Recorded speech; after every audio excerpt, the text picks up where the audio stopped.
being here with us today. Welcome to the third session of the course. Thank you to the face-to-face and thank you to our remote online students. So it is a great pleasure for me today to introduce Dr. Eugenio Luján Martinez. Dr. Eugenio Luján is Professor of Indo-European Studies and currently is the Dean of the Faculty of Philology of the Complutense University of Madrid, where he has taught courses of Indo-European comparative linguistics for more than 15 years. He has been a visiting researcher at the University of Texas in Austin, in Paris, in Berlin, in Rome. He has been invited to teach courses at the University of Pavia and the University of Poitiers. And he has published papers and books, many of them, on a number of different topics in the field of Indo-European comparative linguistics. One of the main focuses of his research has been Palo-Hispanic and ancient Celtic languages. He has led several research projects in this field, has been involved in the development of Hesperia data bank since its initial conception. He's a member of the board of directors of the Spanish Linguistic Society, and he belongs to the editorial board of the journals Hispania Epigráfica, Journal of Historical Linguistics, and Revista Española de Lingüística. Thank you so much, Dr. Eugenio. Today, we are very honored to have you with us, and the title of his lecture is Ethics, the Linguistic Perspective. Thank you very much, Eugenio. It's a great honor to have you. No, thank you for the invitation. I'm really glad that I could come here, and we are having this hybrid session with some students in a face-to-face session, and other students following us in remote. Since the very moment that my colleague, Dr. Siana Sotelo, told me about this course, and she asked me to come here to Burgos to take part in this series of seminars and lectures on different aspects about the relationship between Europe and Asia, under this very interesting title, Sustainability, Resilience, Ethics and Social Responsibility in Eurasia Community Amidst a Global COVID Pandemic. I was excited to come here to share with you some views about Hinduism. Specifically, given the content of this year's course, I decided to focus on ethics. But indeed, I will be providing the fundamentals because I assume, maybe I'm wrong, I hope that I am wrong, but I'm assuming that not all of you are familiar with Hinduism. So it's better if we start with some basic concepts and then we move on to discuss some interesting aspects of Hindu ethics. And finally, I would like to point out some interesting issues that we can discuss from a different perspective when we take into consideration Hinduism and we shift a bit, we move apart from Western traditions. Because sometimes Western tradition has focused on some issues from perspectives that are not shared by all cultures. And I think that one of the most interesting things of courses like this one is having a global view, having perspectives from different European and Asian cultures, and in that way, it will be very positive in order to rethink today's world and to think about current issues, global issues from a broader perspective. But I will start my presentation now. I think I have to share, right? To share, exactly. Okay. Yes, I would say, yeah, pantalla or PowerPoint. PowerPoint. Okay. Yes.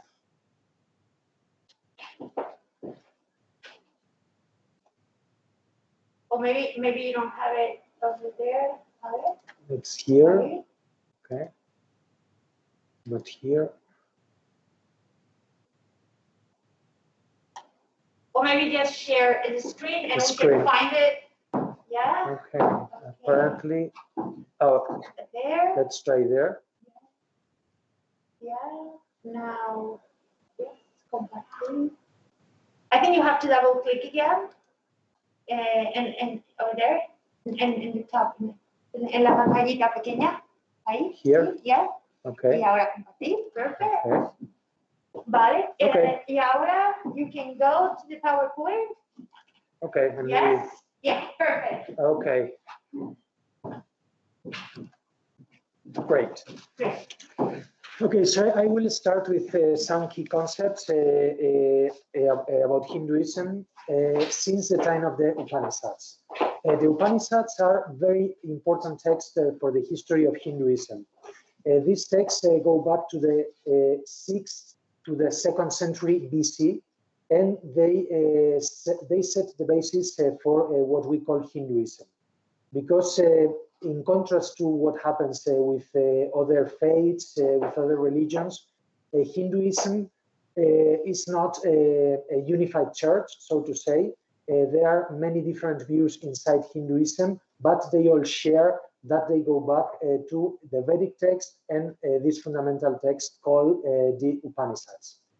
The name Upanishads itself is very suggestive because literally Upanishad means sitting down next to someone.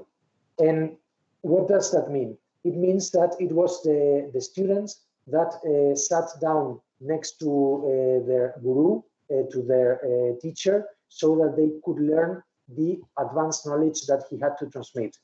The Upanishads are, so to say, the sacred knowledge of the ancient Vedic schools. And the teachers that provided their knowledge for these Upanishads tried to convey all what they considered the most important aspects of their faith, going from specific technical details about rituals and about performance during ceremonies and so on, from that to the most spiritual aspects. And that's what we will be focusing on, because that's what is most important for us in this talk. I have selected some key concepts.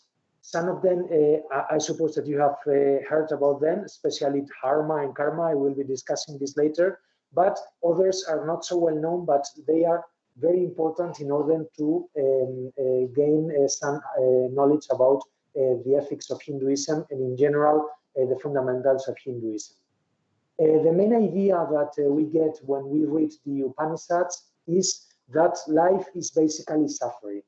I know that this sounds very pessimistic, but that's the starting point for the reflection that we find in the Upanishads, and it's critical in order to understand Hindu thought.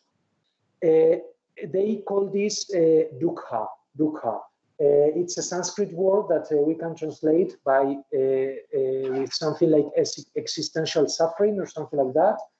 Maybe this sounds, too contemporary, because some of you may be thinking about certain trends in philosophy in the 19th century, but don't forget that at least part of 19th century philosophy was heavily influenced by the Indian thought as exposed in the Upanishads. Because, for instance, one of the most influential thinkers in the 19th century, Schopenhauer, was one of the first readers of the Upanishads, so he was very influenced by these ideas. And when you find that there are similar concepts in 19th century philosophy and in the Upanishads, it's not accidental. It's because these texts had just been discovered, and Western philosophers were very interested in reading them and commenting them.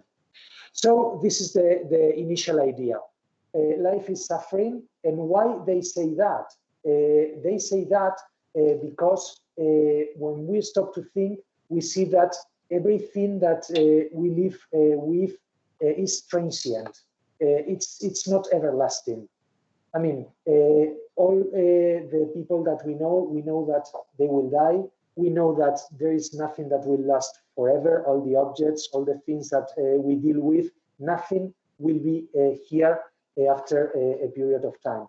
And that's the reason of this, that's the base for this existential suffering, the idea that nothing will survive in the end. So they start to think, and they try to gain knowledge of the world, and they define the world as something constantly in change, because of this idea that nothing will remain forever. And for instance, in the Upanishads, we find that they call the world Jagat. Jagat means what moves. So the basic idea is that the world is always in movement. Nothing stays, everything is in movement. Maybe this rings a bell for you because it is similar to certain ideas that we find in Greek ancient philosophers as well, such as Heraclitus. But this is a central notion also for Indian thought. They also call the world Prakriti. Prakriti. This is a very interesting word, and it means something like transformation. It is made up of a preverb, pra. It's like in Latin or in Greek, pro, in front of, and kr means it's the verb doing. So Prakriti is transformation. The world is continuing, it's continually changing, it's continually transforming, and nothing stays the same. So the main important question is this world that we see, that we hear, and this world that is continually changing, that will not last forever, is the only thing that exists, or is there a true reality that is beyond our senses? And the answer is that there is a truth that is the reason because the world exists, because otherwise it would be meaningless. If all we had was only this world continually changing, continually moving, and so on, that wouldn't make any sense. So they think that there is a reality, and they call it Satya. This is a very interesting question, interesting word, because Satya means at the same time truth and reality. It combines the two ideas in one word. Satya means it is real, it is truly real, and it is true. So it's very interesting because from the point of view of Western philosophy, truth and reality are different things. When we are talking about truth, we are discussing theory of knowledge. When we are talking about reality, we are discussing metaphysics. But in this idea of Satya, of ultimate reality, ultimate truth, both of them combine. And it is also very interesting because the answer of Hinduism is completely different to the answer given by Buddhism. When the Buddhists think about the same problem, their answer is going to be negative. There is no ultimate reality. In both religions, they use the same metaphor. They think about the world as if it were a wheel that is continually rotating, that is continually moving. And for Hindus, there is an axis, there is something on which the wheel moves. And that's the ultimate reality, that's Satya. While the Buddhists think that there is no such thing as an ultimate truth and ultimate reality. So they think it is a wheel moving on something void. There is no ultimate reality. It is very interesting because they are trying to give answer to the same problems, but the answers they come to are totally different. So if there is a universal truth or reality, what is that reality? That is what they call Brahman. And this is a very interesting concept again, Brahman. It is a word that they did not create. It's an older word that it was a word that was already in use in previous texts in the Vedas, in the Rig Veda and the Atharva Veda, and in general in the 4 ancient Vedas. And its original meaning was prayer. So it's very interesting that they come to use the word prayer as the word to refer to this ultimate truth. But if you stop to think about our own tradition, the Western tradition, you will see that there is something similar, because in the Gospel we find in the beginning there was word, and it's more or less the same idea. Brahman is the sacred word, the prayer. That's why they use that word. But we have said that this ultimate reality is beyond our senses. So they are unable to describe it with adjectives or to qualify it, because it is beyond what we can see, what we can hear. It is beyond what we can describe with normal language, so to say. That's why they use expressions such as that. It means simply that.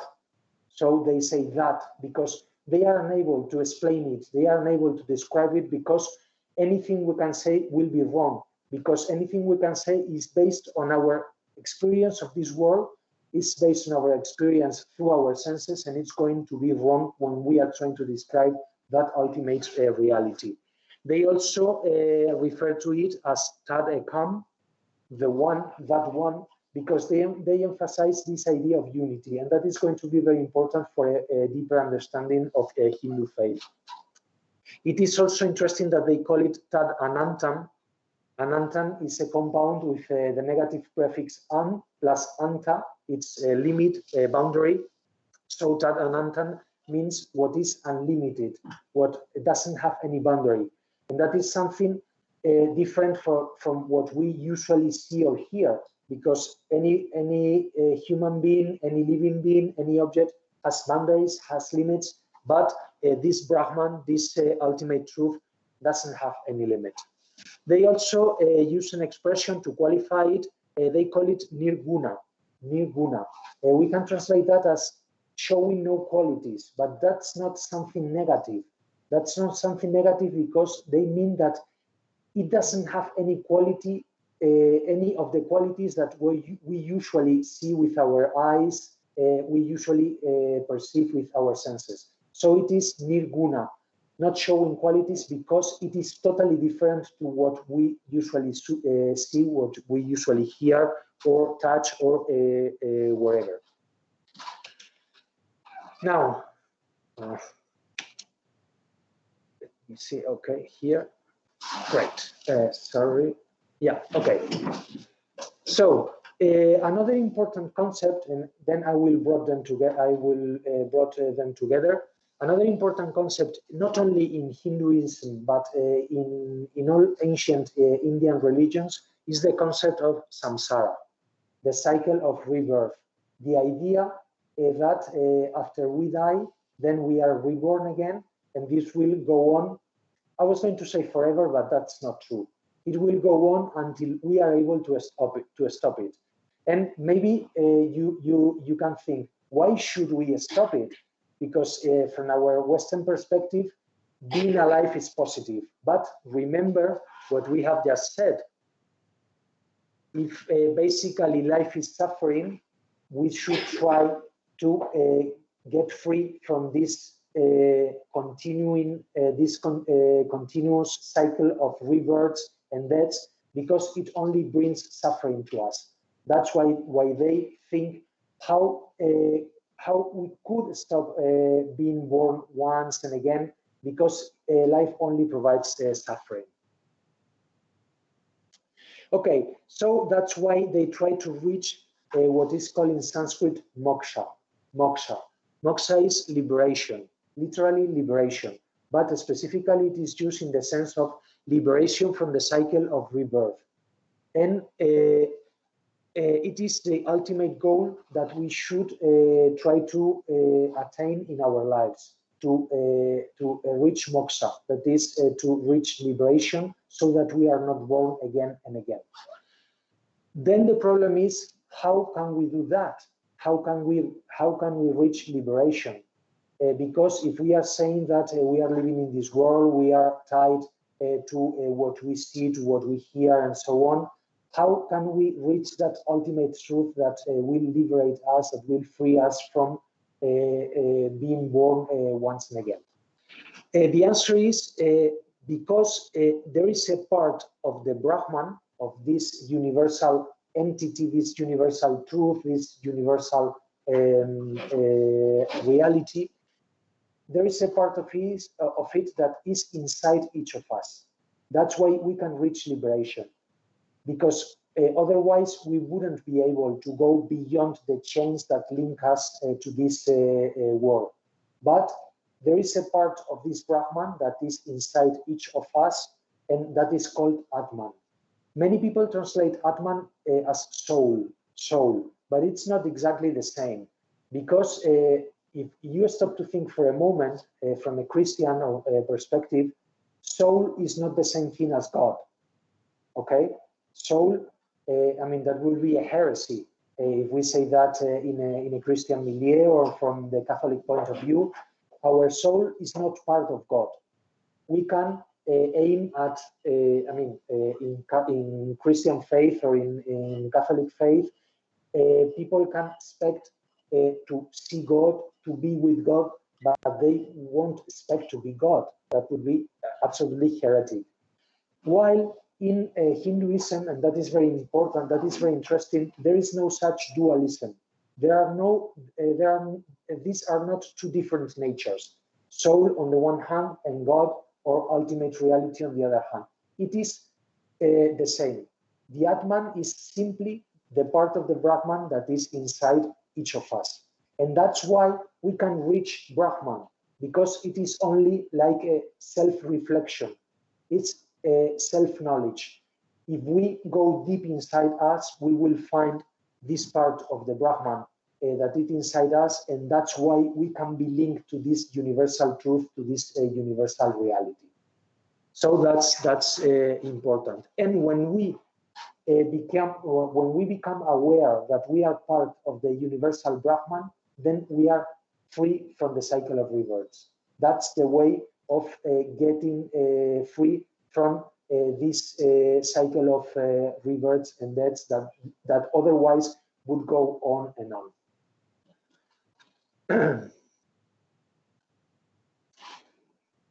The way to reach moksha that I have just told you about is called Jnana Yoga. It's the yoga of knowledge.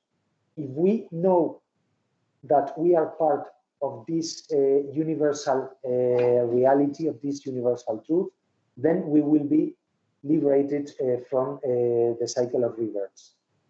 But that's difficult. That's difficult, and that's not something that everyone can do.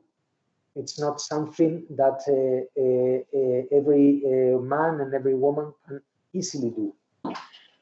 So they start to think if there are other possibilities of reaching liberation, of reaching moksha. And in one of the most influential texts of Hinduism, the Bhagavad Gita means the Lord's song, and it is part of the biggest and most important epic poem in India, the Mahabharata. It's a fantastic poem, a very, very long poem with several books and with different stories. And in the middle of this book, of the Mahabharata, we find the Bhagavad Gita. It is like an Upanishad, but it's not transmitted in the same way as the other Upanishads, as part of the knowledge conveyed in the Vedic schools. It is part of this big epic poem, the Mahabharata. I mean, when we define this as an epic poem, in reality, we are not telling the whole truth, because obviously it is an epic poem, but it is much more than an epic poem, because it has long sections about religion, about ethics, and about a lot of things. It is like an encyclopedia, so to say, of ancient Indian culture and of ancient Indian views of lives. So it is not, that's why we find the Bhagavad Gita inside of it, and in a moment that is very important, because the two, basically the Mahabharata tells us about the battle between two branches of the same family. And just before the final battle is going to start, and they all know that this battle will be the end of the family, of both branches of the family, they will be utterly destroyed. Before the battle begins, the commander-in-chief of, let's say, the good guys, the good branch of the family, has doubts. It's something human. He knows that this battle will cause the final destruction of his family, and he stops to think, should I do this? Should I do this? And that's an important question, because we are speaking about ethics. If I know that this battle is going to be the cause of destruction of my whole family, should I still go on with the battle? And his charioteer is the god Krishna, Krishna, I imagine that you have heard about the god Krishna. Krishna is simply one of the avatars, and I know, I suppose that you have heard this word, avatars, avatar. Recently it was the name of a very well-known film, and we also have the word avatar in our own language. This is a Sanskrit word, avatar, meaning descent, coming down to the world. Krishna is one of the descents, it's one of the incarnations, so to say, of the god Vishnu. And Vishnu is one of the biggest, of the three biggest gods in Hinduism. So Arjuna's charioteer, Arjuna is the commander-in-chief. Arjuna's charioteer is Krishna, that is, it is the god Vishnu. And when he asked Vishnu, should I go on with the battle? Vishnu, that is Krishna, is going to tell him a lot of interesting things about human behavior and about human ethics. And among these things, he tells Arjuna about the three ways to reach liberation. The first way is the one I have already told you about, Jnana Yoga, the yoga of knowledge. If you are able to reflect, to go inside you, and to understand that you are simply part of this, that your Atman is simply part of this universal Brahman, then you will reach liberation. But as we were saying before, this is not for everyone. This is very difficult, and it's not an intellectual knowledge. It's not something that I can read in books, that I can understand, and that I simply have to understand. It's like an illumination at the same time. It's a moment of inspiration when you realize that, and then you reach liberation. But there are other possibilities of reaching liberation. The second possibility is what they call karma yoga. Karma yoga means simply the yoga of action. I have put between parentheses unselfish, because it's not any action. It's the idea that if you act simply doing your duty, if you behave in this world following what you are supposed to do, doing your duty, and you don't act by following your interest, or trying to gain something, or trying to reach money, or trying to reach fame or something like that. If you simply behave the way you should behave, that is, you fulfill your duties, then you are, even if you are living in this world, you won't be impure. That's the idea. That if we are living in this world, then we have to eat, we have to get married, we will have children, we will have to take care of our children and our parents, we will have to do a lot of things. And anything we do in this world is tainting us, is going to pollute us.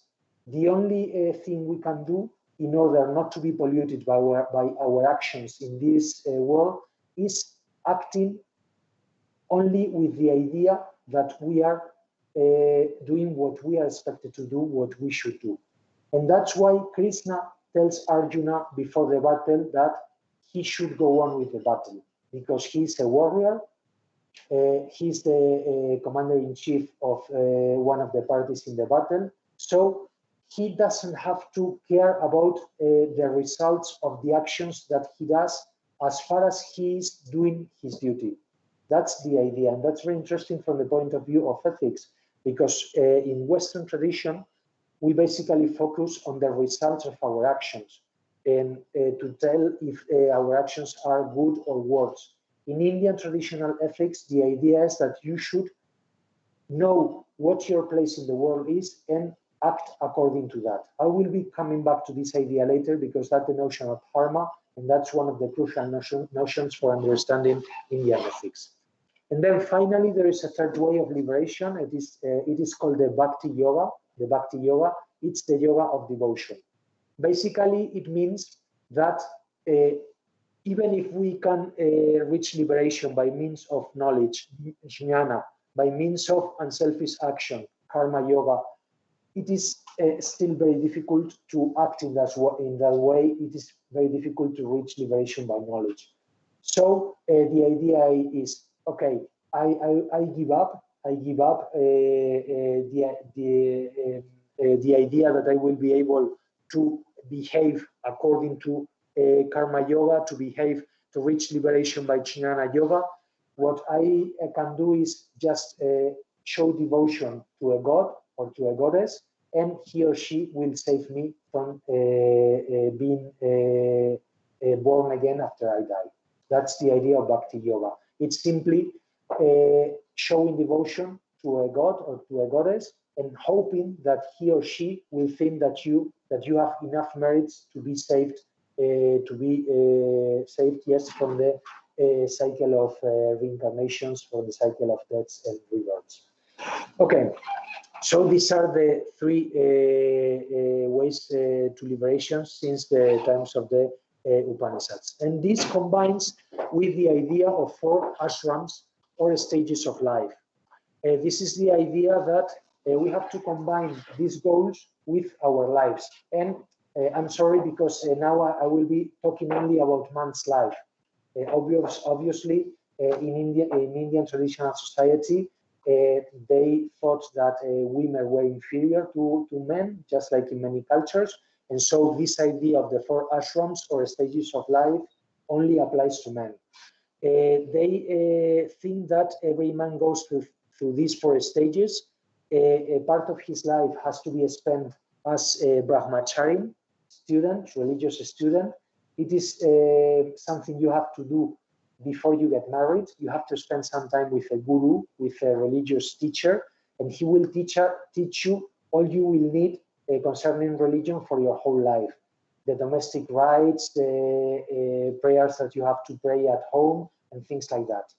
Then you have to get married, and the longest part of your life, you will spend it as grihasta, householder. You have to get married, you will have children, you have to take care of your wife, you have to take care of your children, and this will take up most of your life. But then when the traditional texts say when your hair has gone white and your children are grown up, you have to start to think about religion, about liberation. You have completed your duties concerning your family, and it's time that you go back to religion and that you prepare yourself in order to try not to be reborn again. So you enter this stage as vanaprastha, hermit. Literally, vanaprastha means the inhabitant of the forest, the inhabitant of the forest, because typically it means that you leave your house, you leave your town, and you go to live in the forest, sometimes with other people that are also focusing on these religious aspects.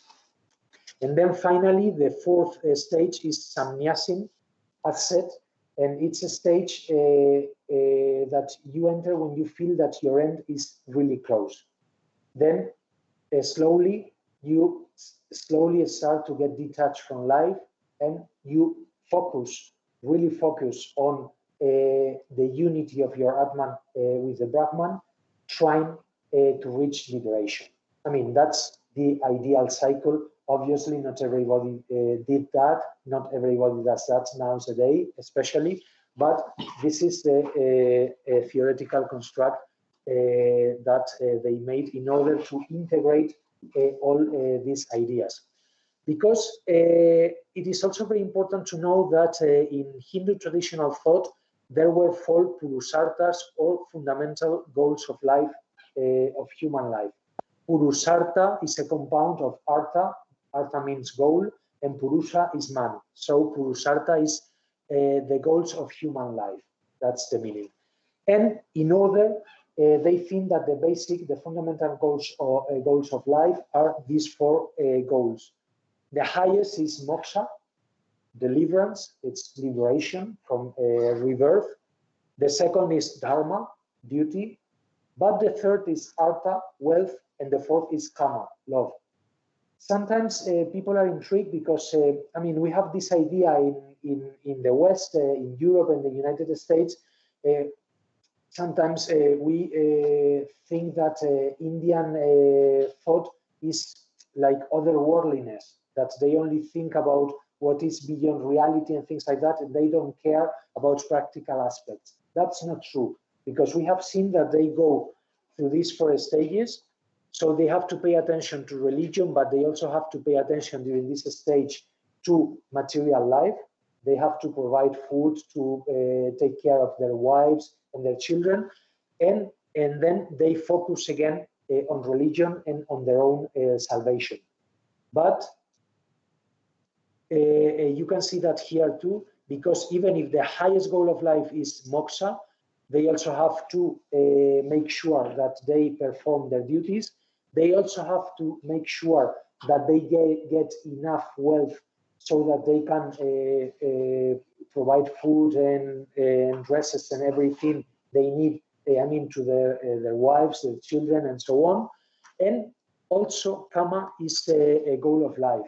And specifically, the Hindu text, the traditional Hindu texts say that kama is the specific goal of women, the specific goal of women.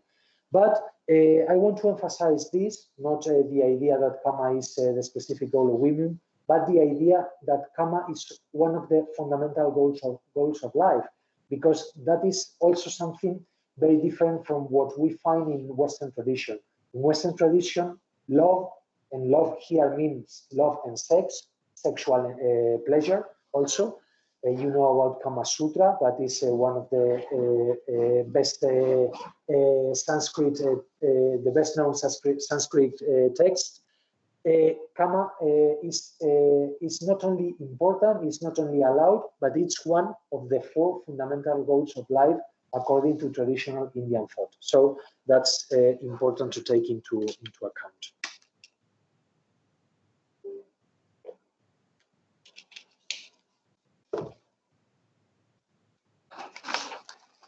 Okay. Now, the basic concept I really want to focus on is dharma. Dharma. It's a word that is very difficult to translate into any Western language because it means related things, but things that we refer to with different words. Because I have put the translation here, religious duty, but it's not only religious duty, it is also law. It is law, and it basically means that you should know what your place in the universe is, and you should behave according to it. And that's very important. You should know what your place in the world, in the universe is, and you should behave according to it. And this is very important because Western tradition focuses on finding general rules of behavior. In Western tradition, we try to find general rules of behavior that are valid for everyone. If I ask you what the 10 commandments for women are, you would say it's nonsense. There are no 10 commandments for women. There are no 10 commandments for children. There are no 10 commandments for elder man. There are 10 commandments for everyone, because in Western tradition, specifically in Christian tradition, they have tried to find rules that are valid for everyone. This happens also in Western philosophy, because one of the most important philosophical constructs in Western tradition is Kant's categorical imperative. And the idea that there is a categorical imperative is that there is a rule of behavior that will be valid for everyone. And that has been the goal of Western tradition, of Western religion, I mean of Christian religion. And that is completely different to what happens in Indian traditional thought. Because Indian traditional thought can be defined as context-sensitive ethics. Context-sensitive ethics. The ethics is different depending on the context. For instance, we have this general idea of dharma, but then we can specify types of dharma. For instance, we find the idea of swadharma, that is the behavior that is appropriate for one's jati or station. Jati, simplifying things, is subcaste. We will be discussing a bit castes later, castas. That's very important in Indian tradition. And the idea of swadharma is that there is a behavior that is appropriate depending on your own jati or on your subcaste. Okay. There is also the idea of ashrama dharma, the behavior that is appropriate depending on your stage of life. We have already mentioned that. Your behavior won't be the same depending whether you are in your stage as a grihasta, householder, or if you are in the stage of a sannyasi ascet. Your duties will be different and what you have to do will be different. There is also, and I want to mention everything, I have just selected a few of them, the idea of kula dharma, the behavior that is appropriate depending on your family. There is also, and there is even this idea, the idea of apadharma, the behavior that is appropriate in a moment of crisis. So certain things that wouldn't be considered appropriate in general can be appropriate if there is a crisis or if there is a special moment. I insist on this idea because that's very, very different to what we are used to. This idea of context-sensitive ethics. The behavior, the ethics, depends on who you are, depends on your own dharma. And remember that the idea of dharma, the basic idea of dharma is know your place in the universe and behave according to that. It's not only positive, because it also have negative aspects, at least from our external point of view. And one of the most negative aspects is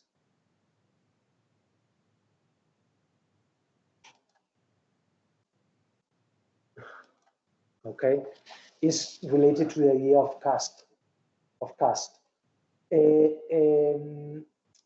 I mean, there are social differences in every society. That's obvious. I mean, there are rich people and poor people in almost every society.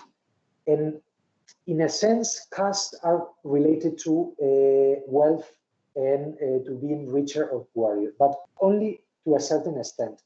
Because, for instance, if you stop to think about the usual American narrative in the United States, the idea in the United States is that even if you come from lower class or working class, if you make the effort, if you work hard, then you can progress, and then you can get rich, and you can go up in the social ladder. That's the let's say myth, because I mean it's a construction as well, but that's something that is deep inside the ideology of the society in the United States.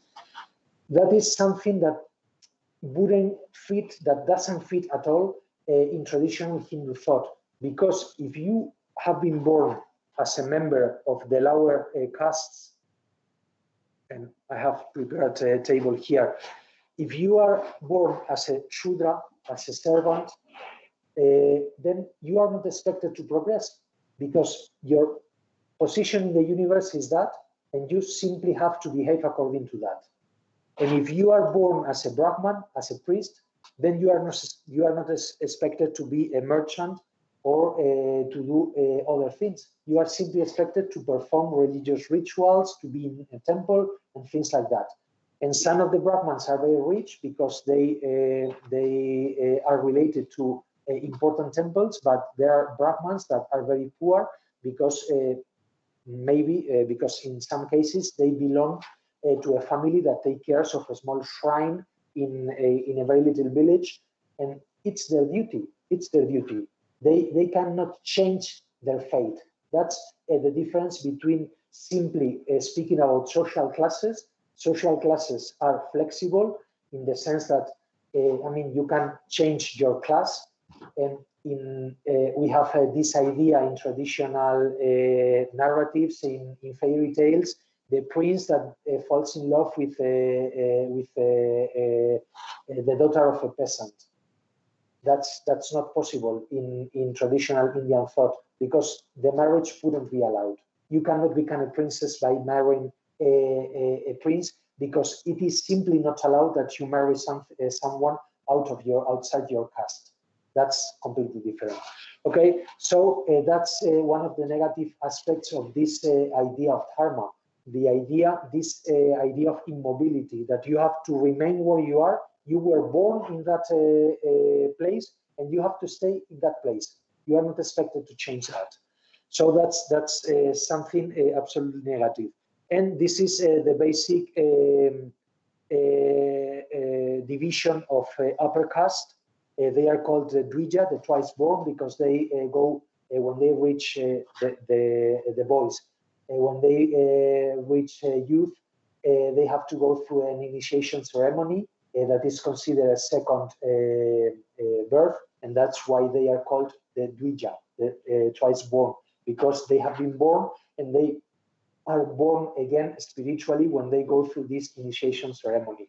But that ceremony can only be performed for the upper caste and not for the lower caste. So the lower caste, the Shudras, don't go through this ceremony. Nowadays, it is in this ceremony where they are giving this cord. This is a Brahman, and the traditional color for Brahmans is white. That's why he is wearing this white cord, because he got this cord when he had his initiation ceremony when he was young. Okay. Well, this is simply to mention, I wanted to mention that because some people say that castes are banished by Indian constitution. That's not true. Indian constitution cannot banish something religious. India is not a religious country officially.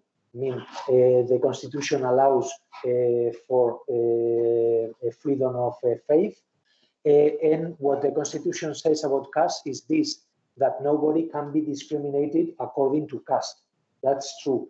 But you cannot abolish caste in a constitution, because you would be entering a very dangerous ground, because you would be regulating religion, and that's very dangerous. So what they say in the Indian constitution is that you cannot be discriminated. This is something you find also in our constitution or in the French constitution or wherever. You cannot be discriminated on grounds only of religion, race, and they have added caste, and then sex, place of birth, or any of them. So that's the idea. But castes, they are not so alive as they used to be in modern India, but they are still there. Many people won't pay attention to caste in their everyday life, except for one aspect: when it comes to marriage. When it comes to marriage, many people will marry inside their own caste.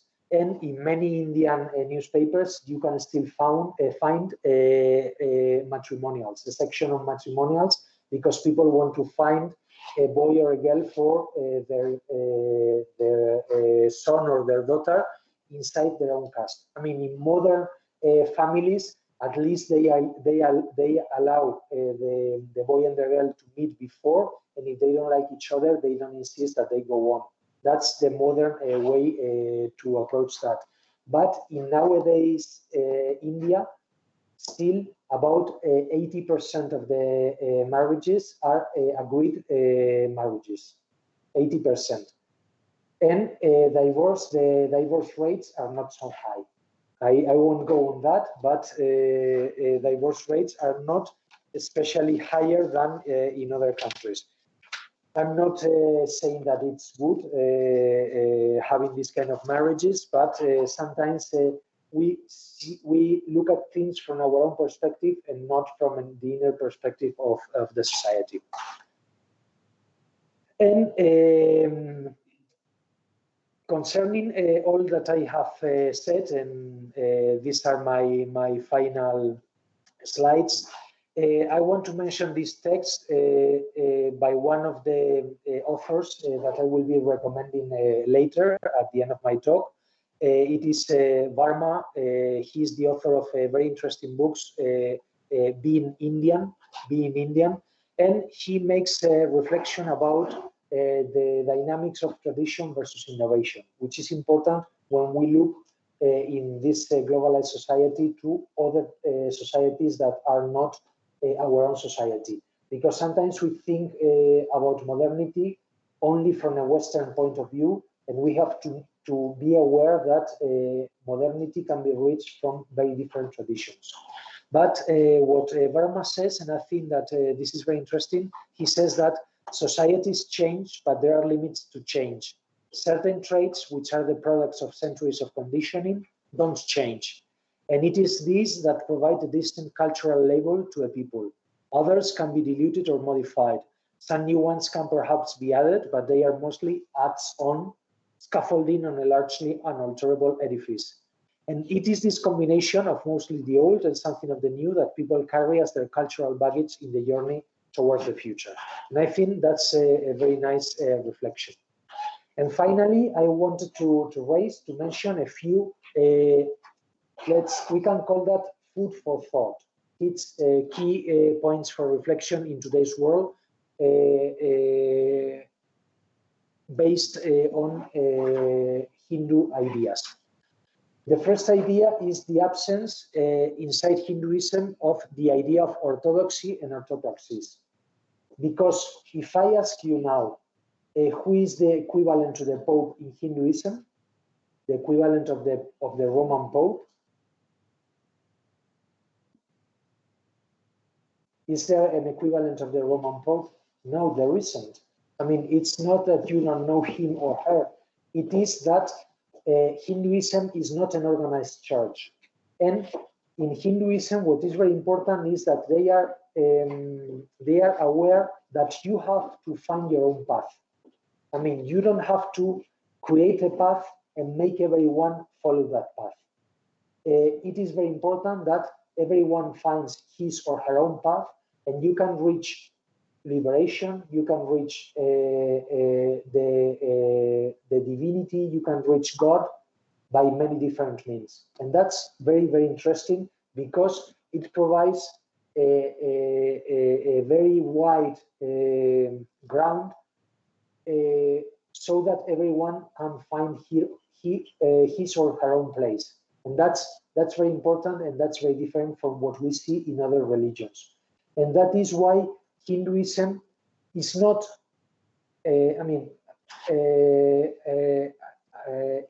we cannot say that Hinduism is a religion in the sense that it is not a church. It is many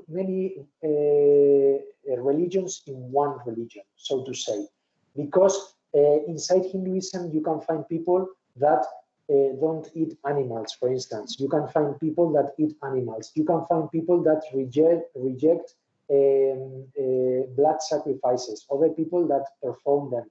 So there are all sorts of different behaviors, of different beliefs, and they share only the basis, and nobody thinks that he or she is superior to others because he's following one path or following the other. The idea is that you have to find your own path and behave according to that path in order to reach your own goals. And that's very important for a reflection for today's world and for today's ethics.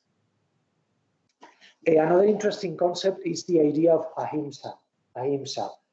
This was an idea that Mahatma Gandhi mentioned many times during his lives. It's the idea of non-violence, that you can reach goals, you can reach your goals without using violence. And that's also very interesting and very important for reflecting about today's world. Another interesting idea that is linked to what we have said about Brahman and Atman is the idea of fraternity between all living beings. Because we are not radically different from animals or from other living beings, from other creatures. Because even for some Hindus, we could be reborn as animals. So we are not radically different from them. If you now think about what Christian tradition says or Jewish tradition, according to Christian and Jewish tradition, humankind is the king of the creation. And that is not the idea in Hinduism. We are simply part of the creation, and we are related, we are brothers with all the living creatures. So that's another important point. And then finally, this idea that I have already mentioned, the notion of dharma as knowing one's position in the universe. I have already mentioned some of the negative aspects of this idea concerning to caste, but there are also very positive aspects, because sometimes, and this has to do with this idea of pandemic that we are discussing during this session and in this course, some people have linked this pandemic with the idea that we are going outside our position in the universe, because we think that we can dominate everything, that we can rule everything, and nature is putting us in our place. And if we stop to think about this notion of dharma in Hinduism as knowing your own place in the universe and behave according to that, then we can start to make interesting and important reflections about our current situation and about future developments of humankind. And basically, this is all I wanted to tell you. I will recommend now some books. If you are going to read only one book about India in your life, please read this one. That's my recommendation. If you want to know about Indian society nowadays, but with references to ancient tradition, read this book, The Indian's Portrait of a People. There is a Spanish translation, a very good Spanish translation, so you can read it either in English or in Spanish. Then, if you want to know something more about Hinduism, this is a very good book, Introducing Hinduism by Hilary Rodriguez. It is like a 200-page book. And if you want to read something shorter, you can read Sibel Shatuk's book, Hinduism. This is a very short book. It's like 50 pages, and it provides a very good overview about Hinduism by Sibel Shatuk. Then, another very interesting book is Gavin Flatt's Introduction to Hinduism. This is a very good book too. And then if you want to know a fundamental text in order to understand Hindu ethics, then you should read a translation of the Laws of Manu. The Laws of Manu. It is the most important law code of ancient India, the Laws of Manu. So those are my recommendations, and I thank you very much for your attention, both the students who are following here in the classroom and also the students who are following the session in Teams. Thank you very much for your attention.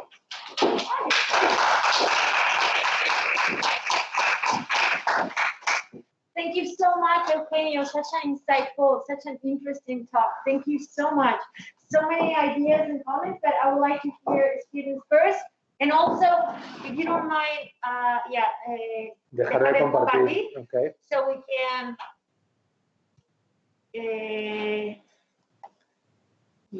let's see. Okay, perfect. And yes, that way. Okay, perfect. So, the camera on. We need to put it on now again. Yeah. Okay, very good. So, and also those students at home, please, we would like to hear from you. Activate the camera to make questions. Yeah, let's see in the chat. Or maybe you can, send the question through the chat, please. So those who are here, okay, very good. Let's see. I'm going to start that. Livia. Vale. So Livia, please. So I have one question. You said that you believe that there is part of grammar in every human being, but it's only in human beings or in more? Basically, it is in human beings, but it depends on the school of thought that you are following. Because as I have been saying, Hinduism is not uniformitarian. For most Hindu schools, it is only human.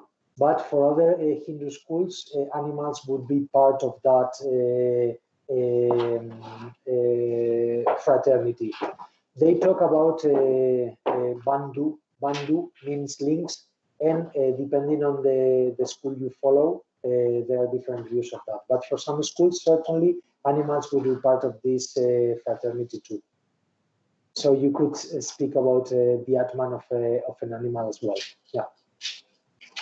Thank you, That's why some of them avoid eating animals, because you can find texts where they say you could be eating your uncle or your great grandfather, because if he has been reborn as an animal, you could be killing one of your ancestors without knowing that. So that's why some of them are strictly vegetarians, and that's something shared not only by Hinduism but also by other religions that have originated in India. Basically, so that you have the general picture, we have the ancient Vedic tradition. The Vedic texts go back to some of them even to the second millennium BC, but most of them to the beginning of the first millennium BC, and they laid the foundations of Indian thought. Then about the 6th century BC, there were very, very interesting religious movements in India. We have information about new actors taking part in discussions, in religious discussions, for instance, women, for instance, warriors, that is Kshatriya, that were opposing the Brahmins in the idea that the Brahmins were the only ones that had the right to have access to religious matters. So about the 6th century BC, we see that there are different schools of thought, and out of that reflection, we see the emergence of the three biggest ancient religions in India: Hinduism, Buddhism, and also Jainism.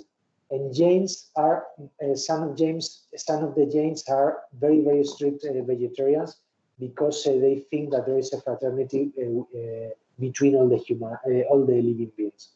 So it's something that is not exclusive to Hinduism, but it's also shared by other Indian religions. That's what I can say. Thank you very much, Lidia. Consolación, then Cristina, and luego Cristina. Thank you. So in Hinduism, if a person knows that in a particular moment he or she acts in a bad way, what action could you in order to not reform? Yeah, I mean, the idea is that that's a very interesting question, because that's known to the idea of karma. Also in the popular notion of karma that many people use this nowadays, because some people say I have a bad karma. What does this mean, I have a bad karma? It means that whenever you do a wrong action, you get more and more polluted, and the more polluted you get, the less likely is that you will reach liberation. So that's the idea. You can do, there's nothing like forgiveness, if that's what you are thinking about. You cannot go to a confessor, like in Catholic religion, and he's going to say, okay, you are forgiven. There is no such a thing inside Hinduism. The idea is that you may be wrong sometimes, because you are human, Otherwise, you wouldn't be human. So you are not expected to be able to cope with all these problems in absolutely every moment of your life. You can have your weaknesses, but the idea is that the less you are polluted, the more likely is that you are going to reach liberation. And if you don't reach liberation, at least you will be born in a better position to reach liberation. Because that's something that I have not mentioned and it's important to be aware of. It's the idea, and this is very cruel, that if you have been born in a lower caste, it's your fault. It's your fault. Or if you are born as a woman, it's your fault. I mean, I'm exaggerating a bit, but that's the idea. Because if you have been born in a lower caste, it's because you have not behaved very well in your previous lives. So it's your own fault. And that's really cruel because, I mean, well, you can hear anything nowadays, but basically we can agree that not so many people would say to a poor people or a family that lives in a very poor milieu that it's their fault. At least from a Christian or a Catholic point of view, that wouldn't be acceptable. Saying going to someone that has been born as in a very poor family and tell him or her, it's your fault to have been born in that family. But in Hinduism, you can say that. You can go to a very poor family, to a family belonging to a lower caste, and you can tell them, it's your fault because you must have done something wrong in your previous lives, and that's why you have been born in a lower caste. So even if you don't reach liberation, because you have not been able to behave all the time according to what your duties are, at least you can hope that you will have a better birth in your next life. So that's the idea. Thank you. Cristina? So, well, first, I would like to thank you for being here with us and for the presentation you have given us. It has been quite illustrative and interesting for me. And my question is quite related with the one Telo has already asked. So, in relation with the idea of Karma Yoga, you said that it is a way of not being polluted and of behaving in a way that we are expected to behave. But my question is, who is the one that is saying what is wrong and right? Or, I mean, is the Brahman or the society or the castes, or who is the one that is? Yeah, well, thank you for your comments and your words. And that's also a very interesting question with deep implications.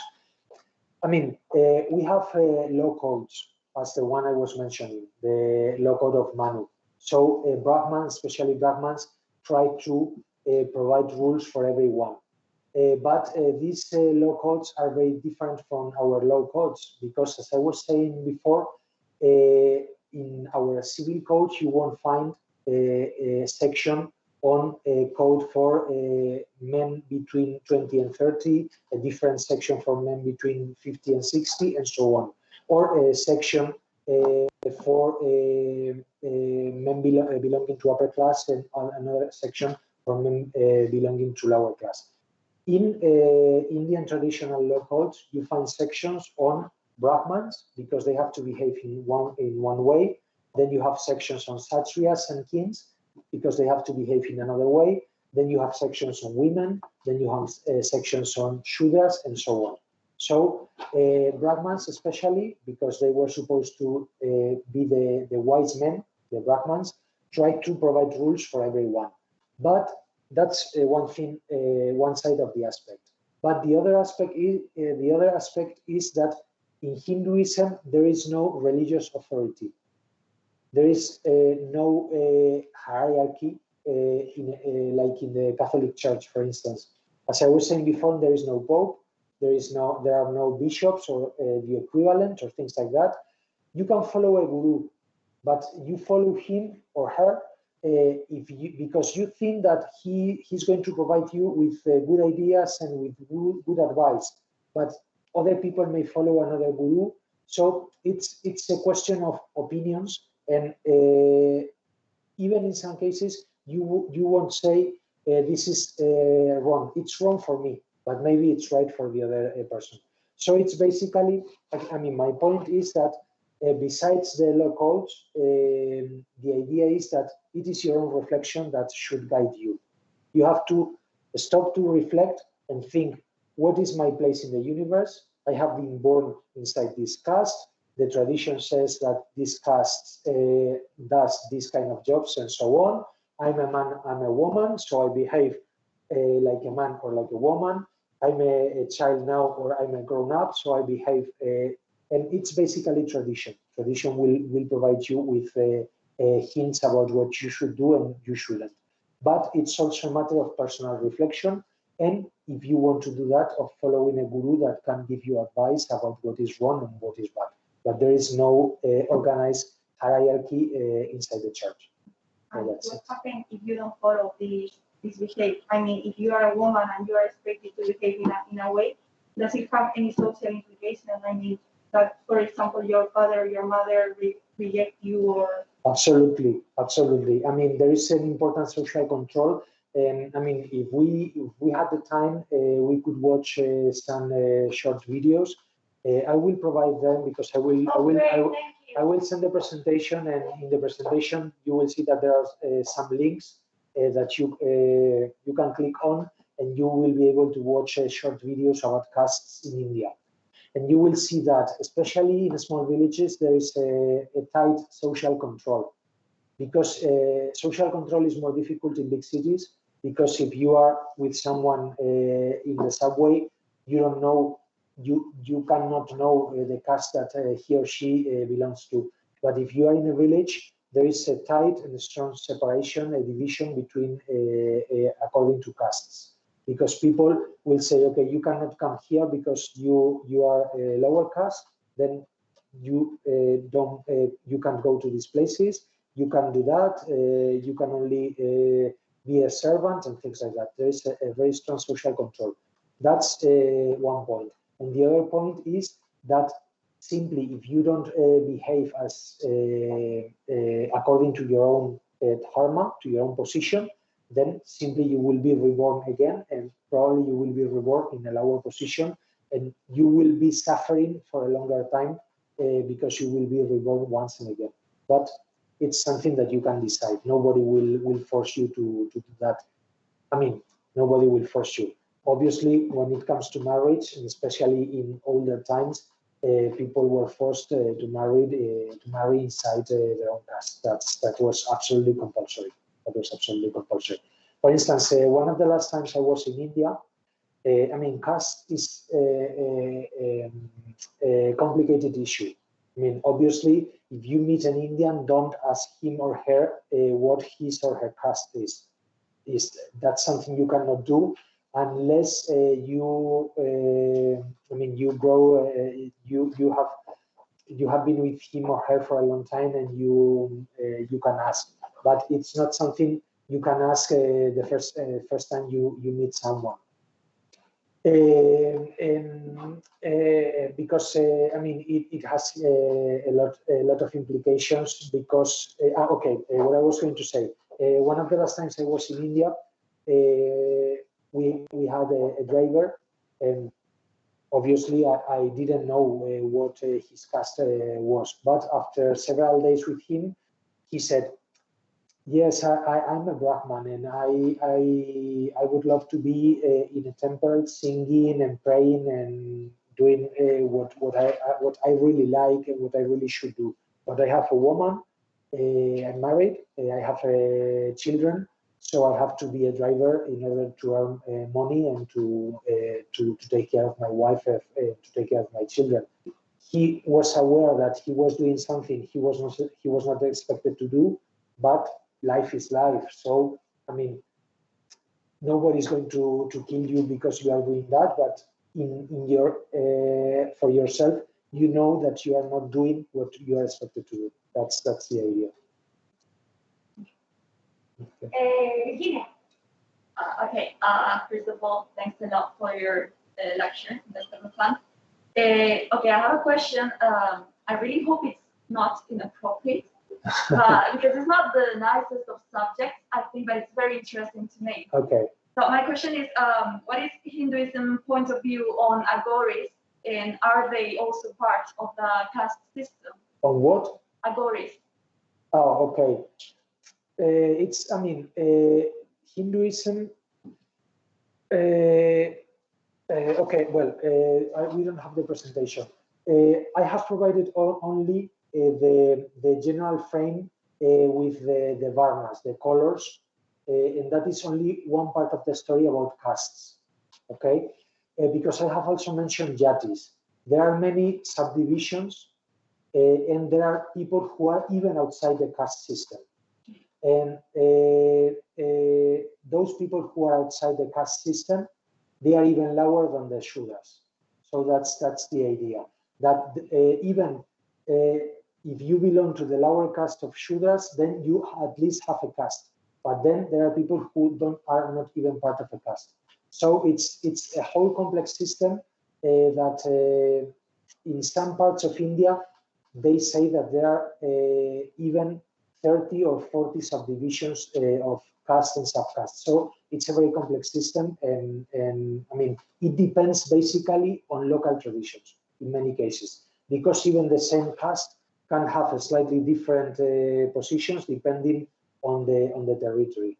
If you want to read about caste and about all this, there is a very good recent book in Spanish by published in the publishers Kairos, and the name of the author is Paniker, La Sociedad de Castas is the name of the book. It was published like 4 or 5 years ago, and it's one of the best books about castes, not only in Spanish, but generally speaking, because he's a very good, he has a deep knowledge about caste, and he has written a very interesting book. Yeah. I think the subject is really appealing to us, since we don't have caste in our system. Right. And if you want to read more about caste, I mean, I usually when I give seminars or lectures about Hinduism, I usually show some videos about the current situation of castes. And as I was saying, I will send the links to you with the presentation so that you can know more about the situation, not only of castes, but also of different social and ethnic groups, because it is interrelated. What is important to know is that, I mean, India is a democracy. India is, in fact, the biggest democracy in the world. So they try to, the state governments and the Indian government try to do positive discrimination in order to favor disadvantaged groups. So that's also interesting, because they have a number of places reserved in universities, in administration, and so on.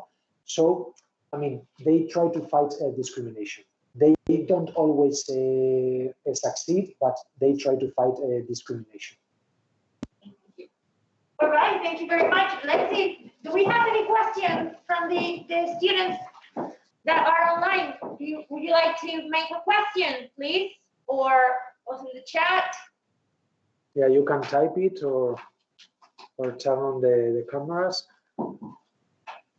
Well, and if not, I also want to ask you a question in the context of our course, because as you mentioned, our course it has an international projection, and it's not only One Asia community, but it's trying to have a global conversation. And so we wanted to try to understand what are the common points when it comes to sustainability and when it comes to ethics and social responsibility. And so one of the biggest problems we come across is that sometimes we take for granted, we talk about ethics and we assume that everybody has the same ethical standpoint, right? And I think that is crucial in order to achieve an ethical understanding and an ethical exchange. So in the particular case of caste system that we'll be talking about, is it a projection that, I mean, how can you reconcile this case system with democratic, or how to say, an intercultural approach, do they project the same approach on others? Or this caste system is only for people in India? Yeah. Thank you. No, that's again a very good question, and again it depends on personal beliefs. I mean, some people would say, okay, foreigners are outside the caste system, so I don't pay attention to that, and I have let's say a normal relationship to them. But very strict Brahmins wouldn't consider, they would not consider foreigners as outside the caste system, because simply they are not Brahmins, they can pollute them, so they will avoid any kind of contact, physical contact with them. So it depends. It depends. In some cases, it is very difficult because they try to keep all their I don't know how to say. It's not only tradition. Their religious duties, their religious obligation, and for instance, they won't share a meal with you. You can see that even in academic conferences. Because when we have these big Vedic conferences, some of the Brahmins come with their own wives, and they don't eat with the others because their meals can only be made by people of their own castes. Wow. So it is really difficult to reconcile that with modern society. But I would say that's not so different from what happens with other religions. No, of course. Yeah, because it's the same, for instance, with Jews. Yes. I mean, some of them, let's say, adapt to the world when they are not inside Jewish communities, but some very strict Orthodox Jewish would expect the other people to accommodate to them. Yeah. So that's something you find in many religions, and I'm afraid that with Hinduism it is the same.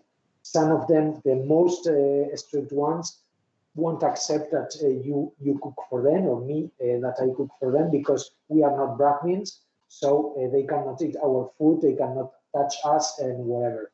And some of them will say, okay, well, they are outside this system, so we won't pay attention to that, and we will have like a normal relationship. But that's a very good question, because that's something that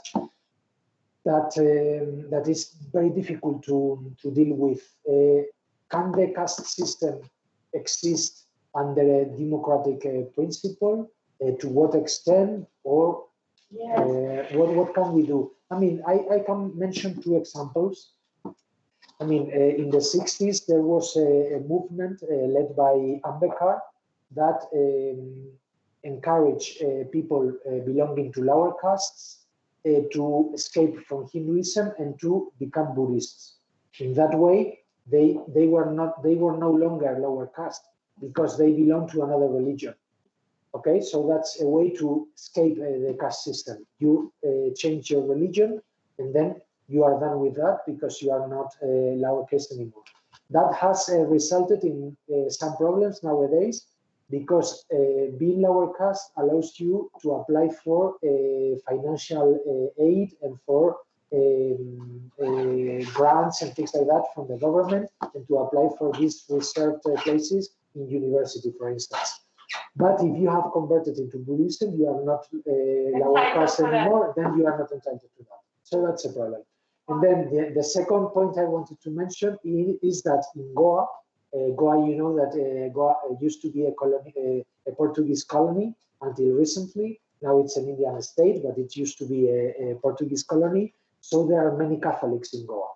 In Catholic cemeteries in Goa, you find a wall dividing Catholic Brahmins and Catholic non-Brahmins. Oh. So in some cases, it goes beyond religion, because it's so deeply rooted in the society and in your thought that it's difficult to escape that, even if you don't belong if you are not a Hindu. So it's really difficult to deal with castes. To me, it's like a cognate of racism. Instead of racism, it's casteism or something like that, no? Yeah, right. Right. Well, there's so many it's- questions. Yeah, it's really difficult to deal with castes. I mean, as I was saying, more and more people pay less and less attention to castes. So something certainly is changing. Yeah, we still need a progress. Changing, but And also the comments that Yeah. the students are making about the role of women and, right, you know, how can you reconcile 21st century, you know, right. with those traditions, and also the idea of non-violence, because Right. we assume that violence is only physical, Yeah, but when you right. discriminate, that is Right. also violence, right? Right. So I think it needs to rethink, right? Right. And this idea of fraternity, the very idea of fraternity is non-discrimination. So, Right. and also I think one point that you mentioned, the idea of the diaspora also, Right. and the difference between the city and the rural, like the same in Spain, no? And Right. I think the hope is there, the evolution is there. Right. Right. So, well, thank you so much. If I can just Sorry, add sorry. a short comment, I think that things have changed a lot since the 19th in the last century, because in the 19th, in the last century, India shifted from a kind of a special socialism in economy to an open market economy. And that has resulted in an emerging, growing middle class in India. And it is this middle class that is changing attitudes towards a lot of things, among them castes, because many of them have studied abroad, have gone to Canada, to the United States, to United Kingdom, and so on. So they have seen different realities, and when they go back to India, they don't have the same vision.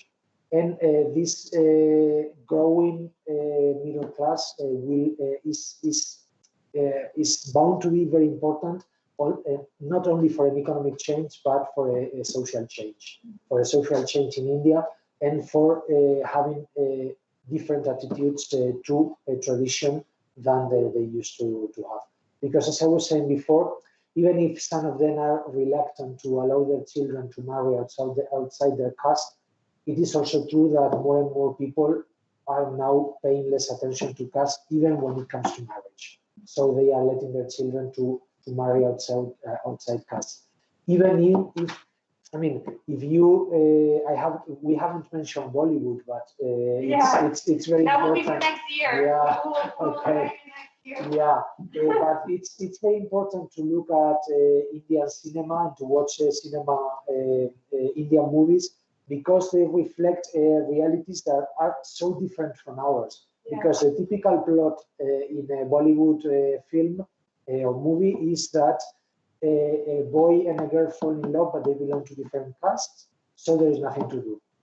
So that's basically the typical plot. Wow. And we may think that that's something that only happens in India, but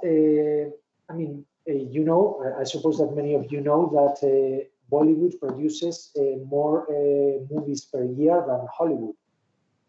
But if I ask you how many movies have you watched in Spanish movie theaters or cinemas in the last year, probably you will say not even one.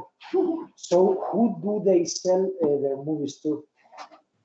Basically to other Asian and to North African countries, Muslim countries, because people feel more identified with the plots in Indian movies than with the plots in Western movies. Because the reality they live in many countries is more similar to the reality reflected in Indian movies than the reality reflected in many Western and in many European films. So I was very shocked when I saw the announcement for the movies in India. I don't know if it's changed, but they don't show them kissing. No. You know, you can see the face like this, and then like a sparkle in between, Yeah, so you right. don't see the lips. Right. Right. Right? It's like, Right. wow. Yeah. So, but I guess, as you mentioned, that there are many cultures, that is still, with a lot of prejudice from the past and a lot of hierarchy that in a way does not belong to the 21st century society. We're doing a project of sustainable development goals, United Nations goals, Right. for 2030. You know, Right. and the caste system, it goes against all these objectives. So Right. there's you see that there's so much progress to be made. And well, we're gonna let you go. We keep talking forever. I know, because we also need to talk a little bit about the final project. I promise it will be very brief. Sorry, no brief. I'm just going to say goodbye to Dr. Well, because none of the online students have said anything, right? Okay, don't worry. We got it all recorded. So, okay, so well, then officially we're going to say goodbye to the Luján for such a wonderful and insightful talk. Thank you very much.